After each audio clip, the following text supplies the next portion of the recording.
So the reason we're here today is that Go Beyond Profit did a survey of Georgians, employed Georgians, and in 2020 we found that the vast majority told us their mental health was pretty good. But then in 2022, 1 in 3 Georgians told us that they are going to leave their job as a result of their mental health. That was a red flag for us.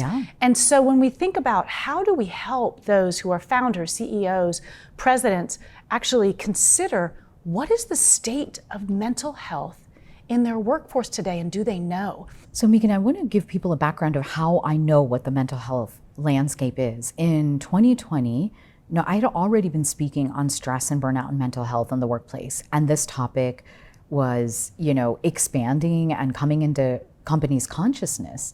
And we would take stress tests of the audience and collect data to give to the audience so they would know what to do in our protocol, but also have data for companies. And what we actually found is the number you found at Go Beyond Profit is actually low. Our data showed that 82% of people were suffering symptoms of stress or burnout that was negatively impacting their cognition, meaning your memory or your sleep, your mental health, your mood, and physical health, all three. This mirrors the data that was released in 2022 from the American Psychological Association, also showing that 78% of employees have experienced at least one symptom of burnout related to their jobs. And this data is also consistent with what the Surgeon General has been following, of over 80% of individuals having a mental health crisis, symptoms, and burnout in the workplace that help them to create their mental health framework for the workplace.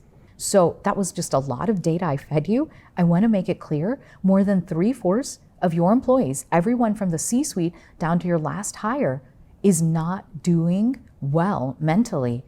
And that one last issue at work that could seem so minuscule will be the tipping point for them not only to quit their job, maybe quit the industry and have a breakdown or a crisis. Some might say that a conversation on mental wellness is a conversation best had at home. Why should we have it about the workplace? Megan, for any company of today, in order to survive, the conversation of both mental wellness and mental health must be addressed.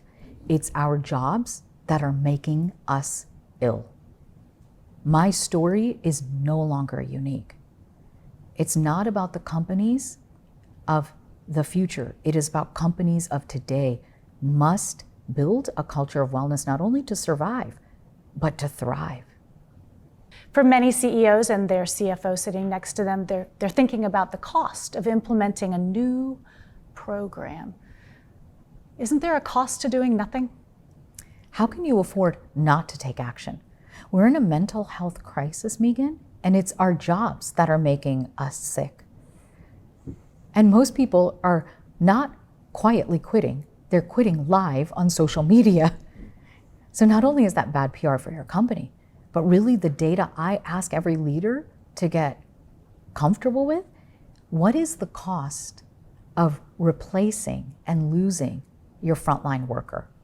What is the cost of losing and rehiring someone at a mid-manager level?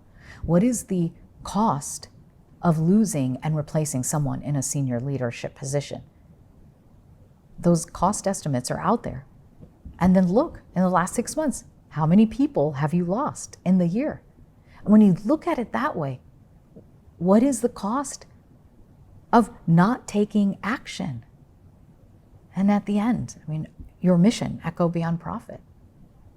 We want to create companies that are doing good in the world. And that starts by doing good for our people. And if we show our people, I care about my mental health and I care about your mental health, we're not only spreading that good in the world, but we're reducing per employee health insurance costs. We're reducing the burden on a very overburdened, broken healthcare system and mental health care system in America. And then the data is right there. You're improving employee engagement, the culture, and the productivity. How can you afford not to act?